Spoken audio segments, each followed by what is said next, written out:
Social Security is one of the most complex and confusing federal programs. With over 2,700 rules, it's no wonder that we're confused about when and how to start collecting and who to turn to for help.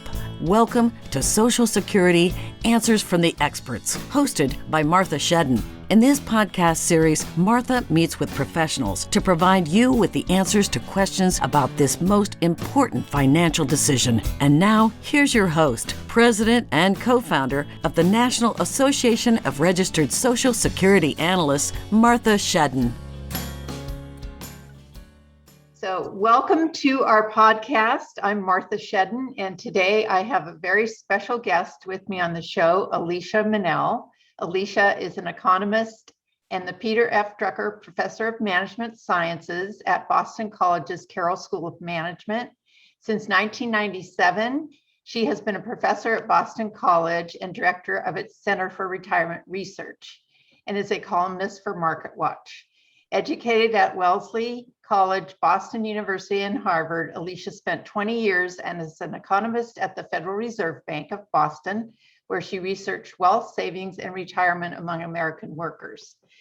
In the Clinton administration, she served as Assistant Secretary of the Treasury for Economic Policy and was a member of the Council of Economic Advisors.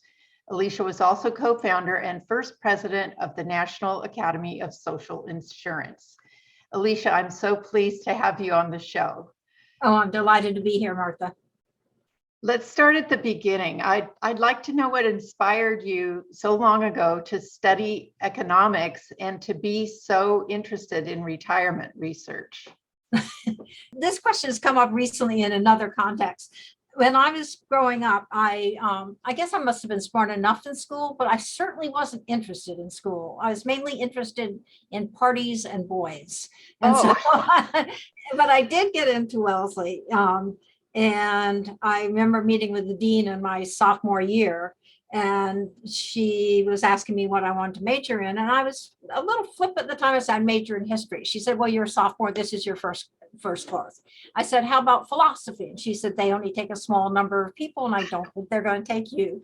I said, all right, well, I'll major in math. And she said, well, you just didn't do very well on a calculus exam. And I said, fine. I'll major in economics. And so it was settled. and she essentially said, they'll take anybody. So that's how I got into economics. And then I went to Brookings in Washington after I graduated and as a research assistant, and was worked on a book on Social Security, and then went to Harvard to get a PhD and actually wrote my thesis on Social Security. I think I like big piles of money is what I like. Yeah. I can relate to that. Well, that explains it all. In your various career positions, you've been able to personally influence really top political decision makers. And when it comes to Social Security and the way that the government addresses retirement, do you feel that the Center for Retirement Research's studies make a high-level impact on policy? I think you'd have to be awfully smug to think that something you write has a direct impact.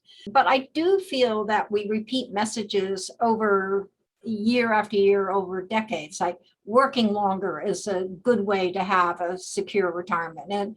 And I think people do listen, and we're very supportive of the Social Security system itself and the importance of saving through retirement plans and working as long, as I said, as long as possible. And so I think all those thoughts get into the mainstream sort of ethos somehow. And I hope we contribute to sort of sensible recommendations. It just takes over time. If we keep repeating it, they'll listen. I think that's right. You don't write one article thinking you ought to do it this way and the world spin towards your direction. Yeah, well, I know you have a huge amount of influence. And you recently wrote an opinion piece on Social Security being the nation's most valuable program. Congress needs to fix it. Can you explain your perspective and what do you feel makes it the most valuable program in the country? So first of all, it's a social insurance program. People have written that programs for poor people are generally poor programs. Programs for everyone are well designed. So we all pay into Social Security, and then we all get some benefits out of it. And that means that it's designed in a way that keeps it up to date over time with the growth of wages, keeps benefits up to date after retirement with the growth in prices. It provides for benefits for families. It really meets the needs of Americans in terms of serving as a base of retirement income. And do you think that there's currently the political will to fix it, or will that not happen like it did in the 80s and until we're on the brink of losing benefits in the 2030s?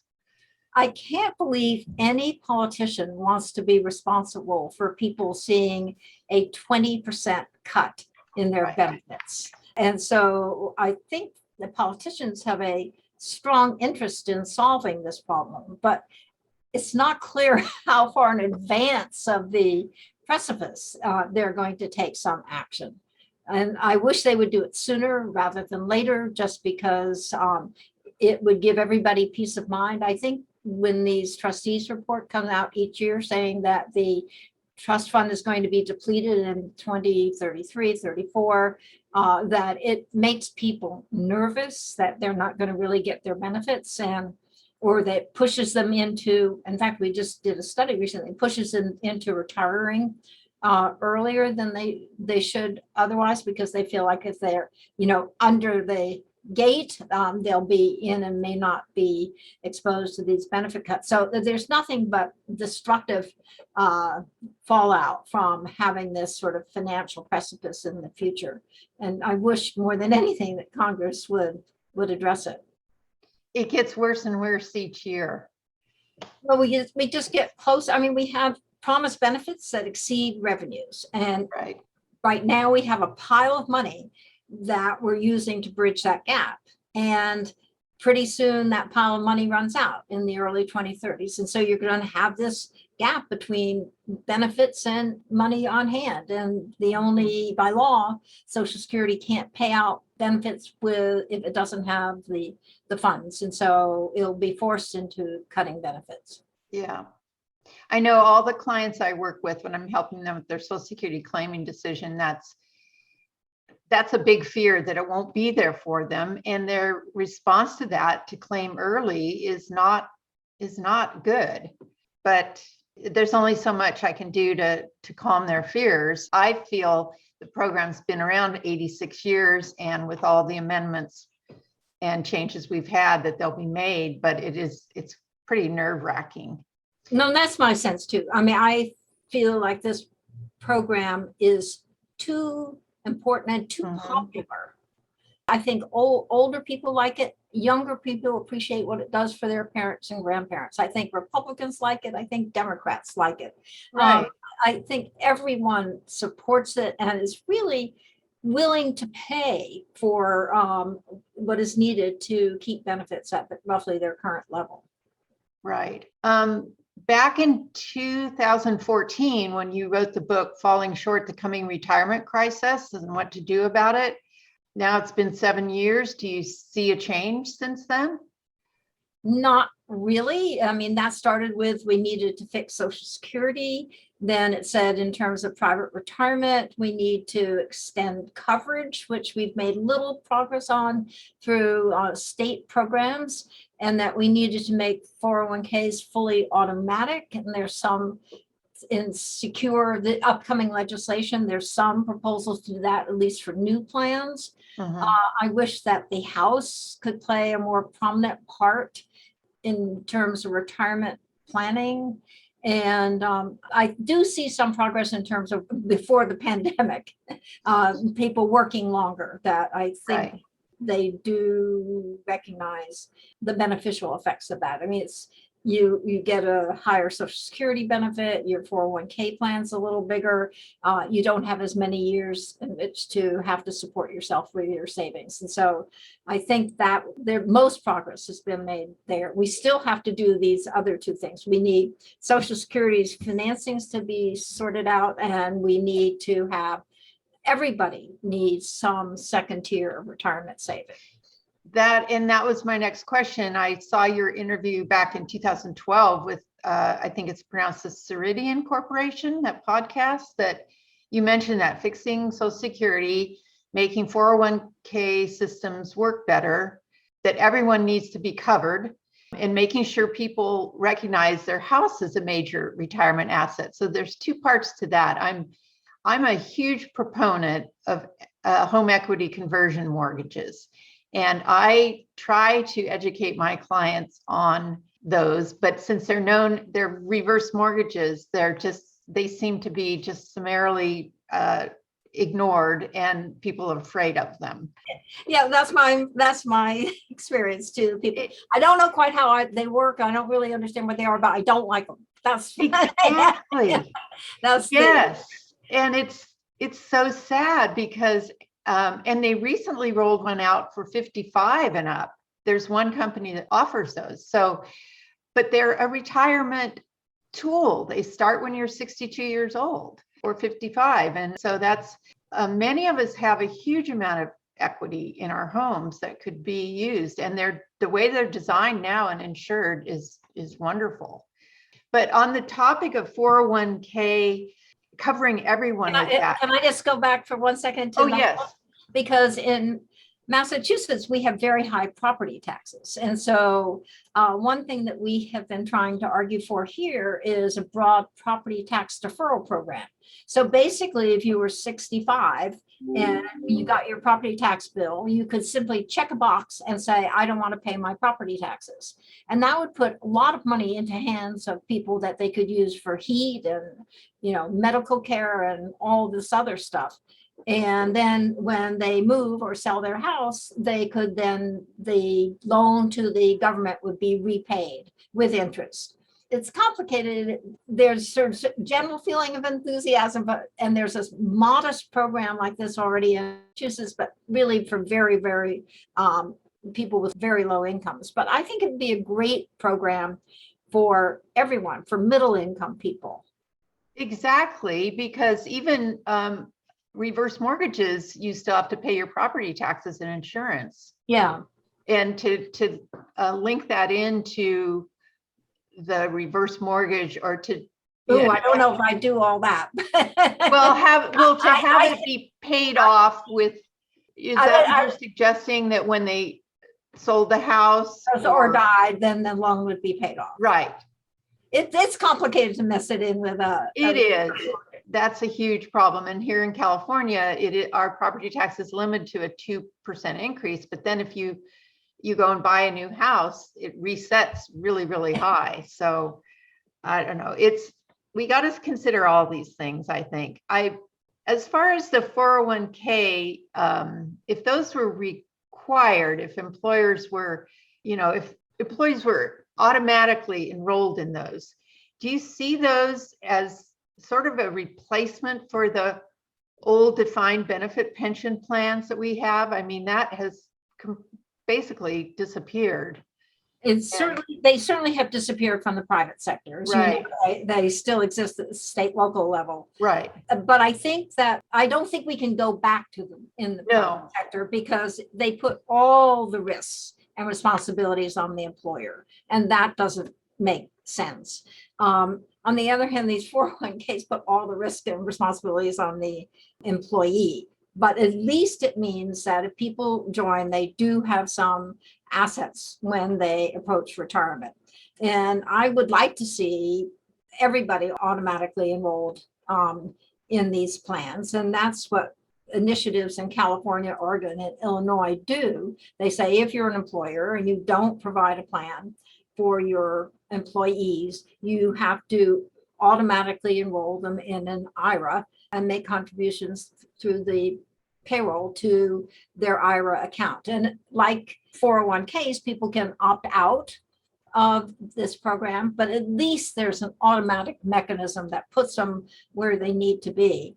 And for lower income people, these IRAs are set up as Roth IRAs, so that if they get in trouble and their car breaks down or they need a new roof, they can their own contributions from these plans without penalty. And I think having just some cash so you don't feel right up against it would be so helpful for for many households. Oh, for sure. And it's better to enroll and have to opt out than have to opt in. Oh, and opting in, we're not good opt-iners. We need to be put where we're supposed to be. And then if we really don't like it, be forced to choose to get out. Yeah. We're not good savers. The whole individual retirement plan is not working like it was supposed to, I don't think. At that time, also, you stated that half of households, this is back in 2012, will not be able to maintain their current standard of living. Besides saving more, what else can people do to make sure their living standard continues? I think we touched on that a little bit, and that is that your options really are save more, consume at a lower level in retirement, or work longer, or some combination of all three. But working longer seems like the most plausible and accessible, achievable of Right.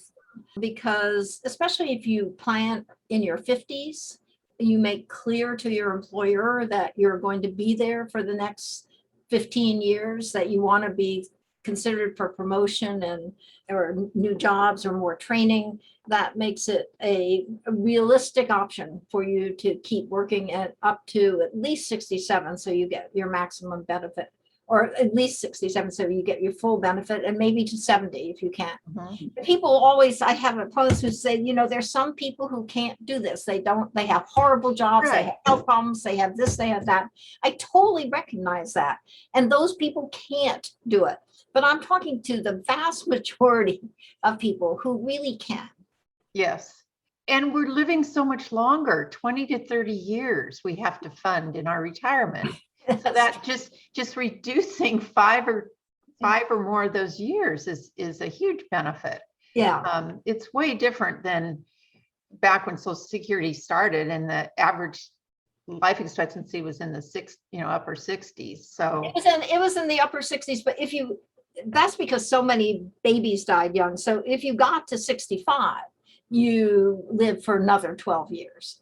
It was in the upper 70s. Yeah. Yeah. Early in your career, when you worked at the Federal Reserve Bank in Boston, can you tell us about, at that time, you were advocating for taxing benefits and contributions to private pension plans?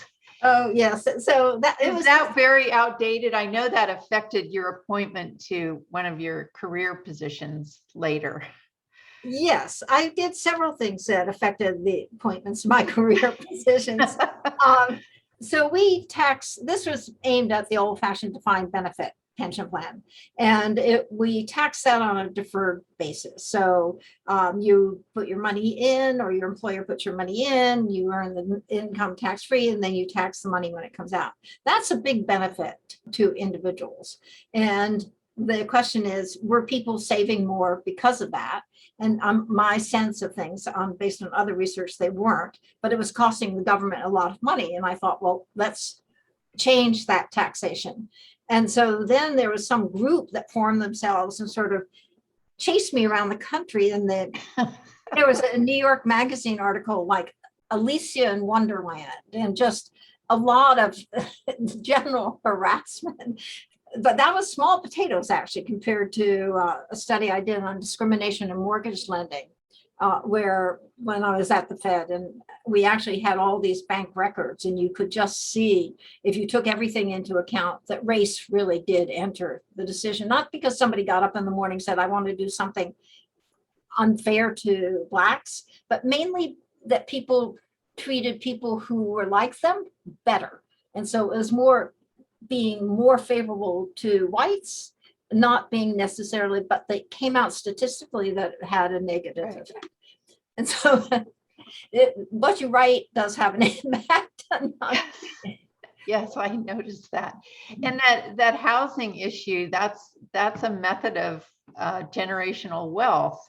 So I think that's really, and that's central actually to what we're talking about. I think that, owning a home is how most people build wealth. And to the extent that whole groups are sort of excluded or limited to, slow growing areas or have difficulty getting financing, that really impedes the growth of household wealth over time.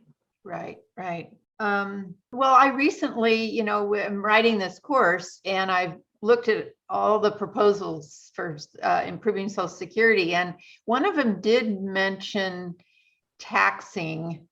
You're probably more aware of it than I am, but taxing, I thought it was pensions and having that money contribute to the Social Security Trust Fund.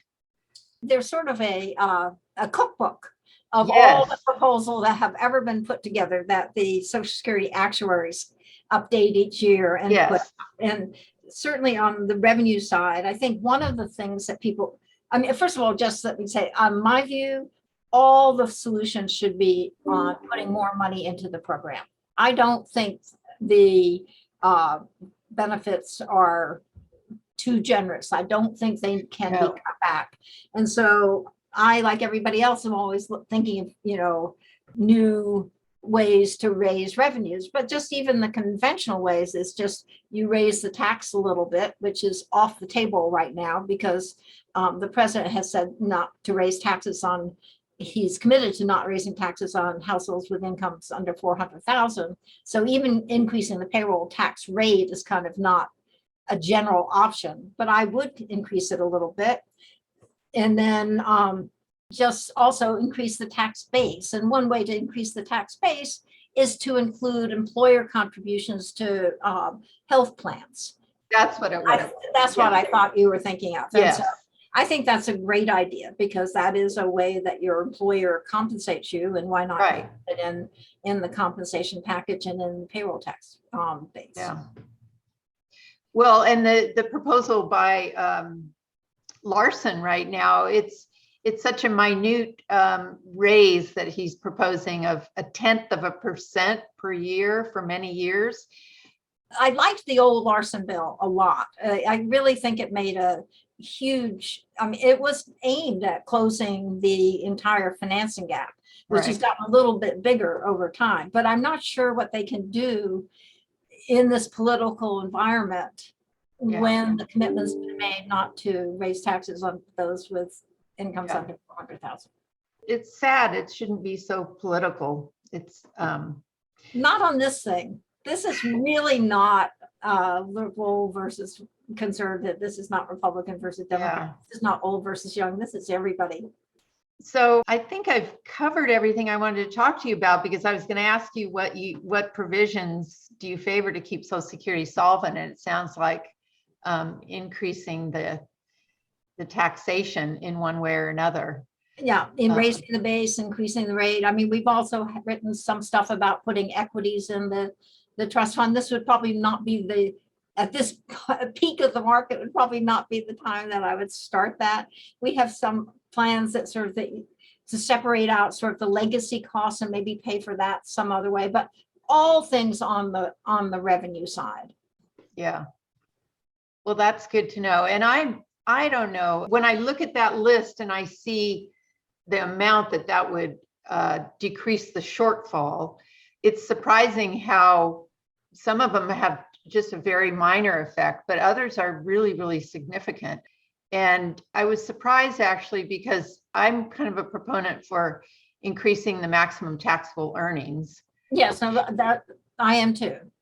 You only have to do a little, if you put in retiree health insurance, and then you put in, not retiree, all health insurance, and then you increase the max somewhat, and then you increase the rate somewhat, you get a lot of money without doing anything dramatic on any front. Yeah, there's 170 million people working.